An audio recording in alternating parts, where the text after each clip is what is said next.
Kitco News special coverage of PDAC 2024 is brought to you by Gold Mining, Uranium Energy Corp, and Uranium Royalty Corp.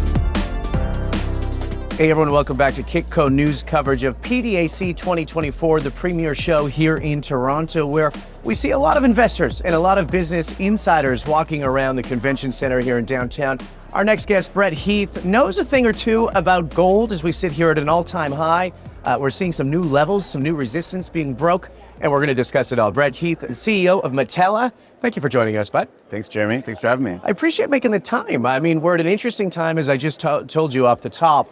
Gold sitting around 2140, starting to break through. What does this mean for the sector? And from a more macro perspective, we were just chatting about why you think that these prices are so high. Well, for the sector, I think it's absolutely critical. Yeah. To have a higher gold price. Right. I think that we'll get into it a little bit later, but I think that capital flows have been a bit vacant from the sector for some time. Mm-hmm. But I think what we're seeing right now from a macro side is really the default risk that's potential around government debt, and that is tied into really interest rates. And right now we've got I think the market's expectations that we have 6 cuts this year. And it's quite dramatic in regards to how many cuts, especially in an election year. Right. The market and the market participants have been preconditioned through this 40-year cycle of lower interest rates that every single time the economy starts to soften, that we start to get indicators or leading indicators of a recession, that the Fed's going to cut interest rates. Right. And we live in this world of 0% interest rates. But what I think that the market participants aren't really taking into account is the amount of debt that's rolling over within the next 12 months. Right. And within the next 30 months. We've got $10 trillion of treasuries rolling over in the next 12 months, about $17 trillion in the next 36 months. That's an enormous amount of debt. Huge. And most of that debt's priced at about 50 basis points. Right. So what happens? What happens when that debt rolls over at 4%? Well, that's the question. Yeah. I mean, what do you think is going to happen, particularly in the commodity cycle? But as you mentioned, we have record-breaking debt crisis happening and looming over the U.S., particularly in the election year. What do you think the Fed's going to do here to pivot? I mean, you mentioned that there's 6 price cuts probably priced in, or rate cuts priced in. I'd like to think maybe 2. People are talking now 1 or 2. What's your projection here? Well, March has been ruled out. Mm-hmm. I think May is very, very low likely scenario. Right. So that leaves June and the rest of the year. It is an election year, so I can't imagine that there's going to be aggressive cutting into the second half of the year, outside some financial type of crisis. And when you look at just inflation as a whole, coming out of this 40-year cycle, Right. I think that the inflation's really bottomed. I mean, what you're seeing right now is you're seeing CPI start to tick back up. PCE is really kind of forming a base. These are indicators that the Fed watches. Mm-hmm. And it's going to be very difficult for them to cut into those indicators rising. Now, maybe those indicators come down later this year and they've got room to cut. But yeah, I agree with you. It doesn't look like there'll be more than maybe 50 basis points this year. So maybe a little bit of a higher for longer type of scenario. If that happens, I'm curious. I mean, people are kind of prepping. We're seeing central banks come in and buy a lot of gold last year. They're continuing buying. Coming back to the commodity cycle, what specifically is this debt crisis, but also, this interest rate crisis doing for the price of gold? Well, I think the price of gold, governments around the world, and not only governments, but basically just a lot of high net worth investors and sovereign wealth funds are understanding there's a lot of credit risk here. If you take interest rates, let's say at 6%, which is not much higher than where we are today, Mm-hmm. and you roll over that $17 trillion, the arithmetic says that the expense on that debt will take up about 80% of tax receipts. So completely unsustainable. Yeah. Now, we've heard the story before. many, many, many times before over the last 20 years. But the difference has always been that we've gone into lower and lower interest rate cycles. And so as you get lower interest rates all the way down to zero, where we stayed for a while, I mean, you can finance basically almost an infinite amount of debt. Right. You can't do that where we are today. You can't do that if rates go up. And I don't know who's going to buy all that debt. If you look at the two largest holders of foreign holders of U.S. Treasuries, you've got China and Japan. Both have been net sellers in the last year. The Fed holds maybe a little over 5 trillion. They're obviously the largest holder right now, but you've got 17 trillion. So it's an interesting thing to look at. And, I think inflation is going to come back. I think we're going to probably see higher inflation than, it ticked up around 9% at the high, but I think we might see it go higher than that over the next 12 to 36 months. And I think that's what gold's signaling. Right. Kind of coming full back to it. Gold's signaling this. Gold always acts in anticipation of these types of events. And so what it's saying is, okay, something's happening here. Inflation is not under control. Right. And guess what? There's real credit risk here.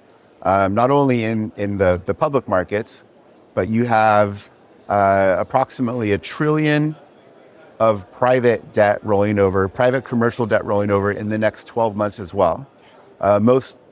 Mostly that's made up of like mortgage-backed securities and so forth. But, again, this is going from very, very low rates to reasonable rates. But that type of jump with the valuations that were put on some of these commercial assets, I think that, there's probably some defaults there. How important is it for the Fed to pivot appropriately? I mean, it seems as though people are really squeezed. I mean, you're a business leader.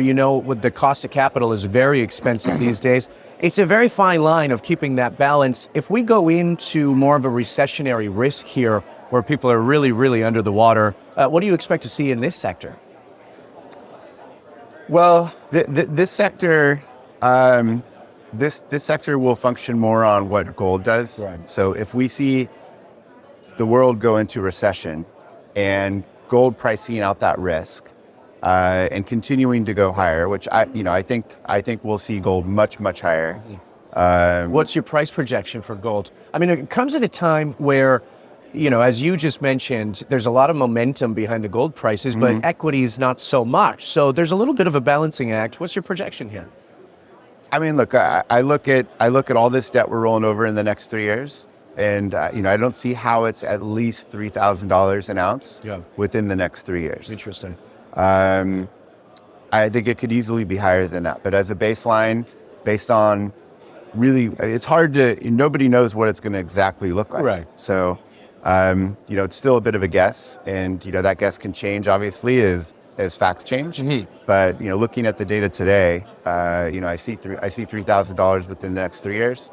But 2000 was, remember, resistance for almost 13 years. I mean, the first time it hit 2000 was back in 2011. Right. It's 2024. So that's a lot of energy built up, and that level was tested a handful of times, and we saw this back actually in the early 2000s when 1000 was kind of this level where, for a period of probably 2 or 3 years, it was running up against it, and once it broke through, we saw it run to 2000 pretty quick. I think over the next 18 months or so. Interesting. Yeah. Let's pivot over to Bitcoin, because we're also, we have an all-time high here as well. It's an interesting time for investors to be involved. We've had the application and the approval of spot Bitcoin ETFs.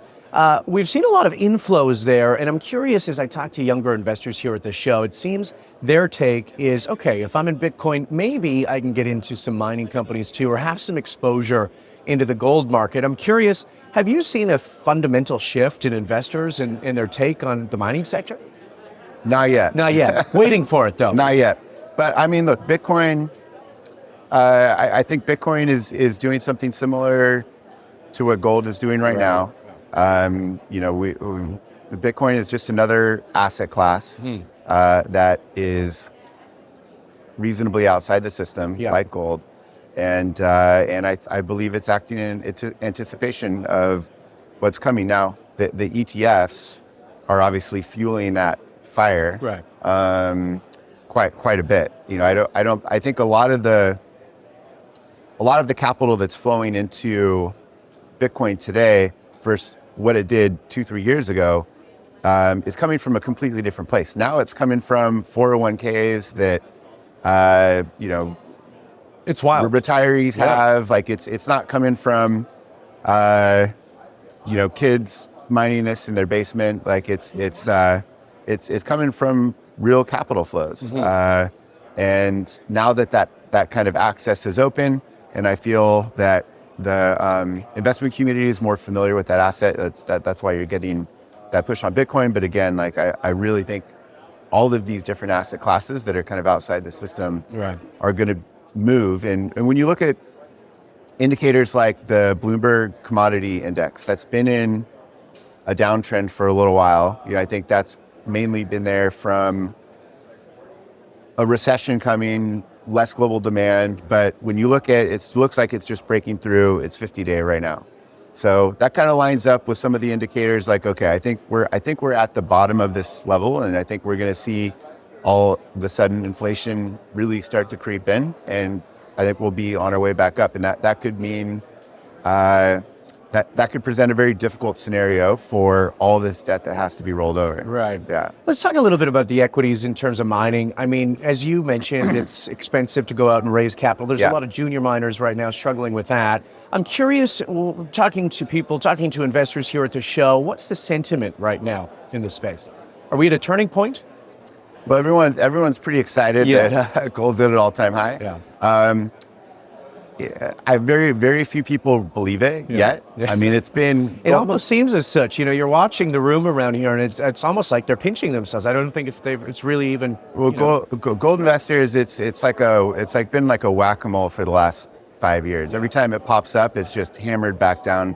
So everyone's kind of cautiously optimistic within the equities represent one of the most incredible opportunities I've ever seen in regards to value, the intrinsic value that it represents compared to the metal and likely where it's going. Right. And I think a lot of that is from just capital leaving the sector. I saw a table that Bloomberg put together, and it showed all of the specialist mining funds, assets under management in 2011 to 2022. And, it had the list, and there's others that came in and so forth, but it was a broad enough list where it gave you a pretty good flavor of the trend. And in the UK, they experienced about a 73% decrease in asset under management from 2011 to 2022. I can tell you 2024, it's even lower than that. So that's a lot of capital, similar to the ETFs. Right. In Canada, over 80% decrease in assets under management from the specialist mining funds. So what does that tell you? It tells you that the large, big pension funds, like the typical investors in the mining equities over this period of time, for various different reasons, They've stayed clear. have just left. And that's really made things very difficult. I think that's been driving a lot of the consolidation within the mining sector. I mean, you've seen all these big companies just merge. You're seeing it in the royalty sector. I mean, we just completed a merger last year.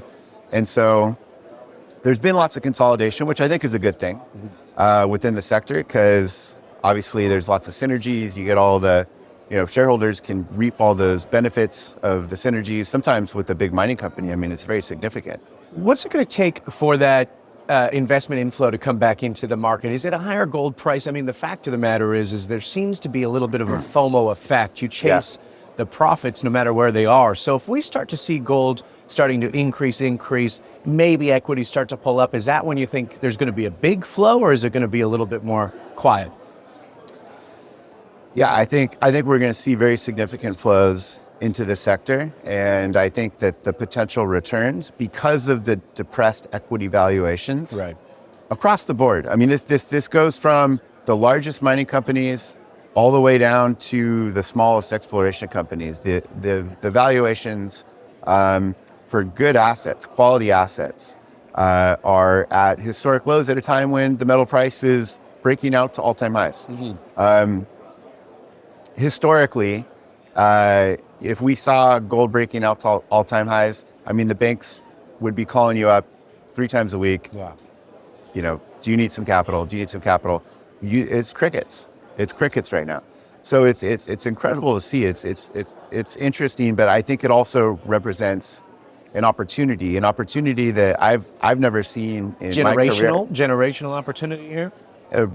Probably not too far off. Yeah. Probably not too far off. And the sector has just become so irrelevant on the global scale that they just don't have as many participants that are really watching it. And so it's just been this kind of leftover sector. I mean, NVIDIA moved more in their market cap than the entire gold industry combined in one day. And profits are profits. And Apple's done that, Amazon's done that, Facebook's, it's not just, all of these companies have done it. But the point I'm making is that the sector has become so small that it's really become, relevant on a global scale, which I think is a big reason why a lot of the capital has left.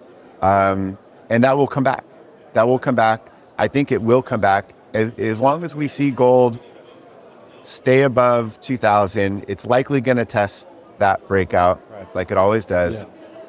But when we see it firmly marching up towards 2,200, 2,300, 2,400, I think that as investors start to believe that this is really kind of the new level of where gold's going to be, and they're going to look down and see where these valuations are at, I think it's going to be a move that people will talk about for decades. So is this what you're actively planning then for Metalla? I mean, I'm curious, when you look to the year, I mean, you got Cote, you got some interesting assets. I'm curious what the pipeline looks like for you this year with Metalla going forward and what we can somewhat expect.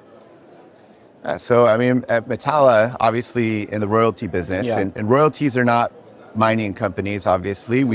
We hold royalties which are non-controlling, free carried interests into perpetuity, basically meaning that the mining company can spend $1 billion on this mine to build it. We don't have any capital calls, and we just get 1% or 2% or 3% of whatever's off the top. Right. So they're really great vehicles for investors because you get diversified risk. You don't have cost inflation. Metalla's got 100 royalties.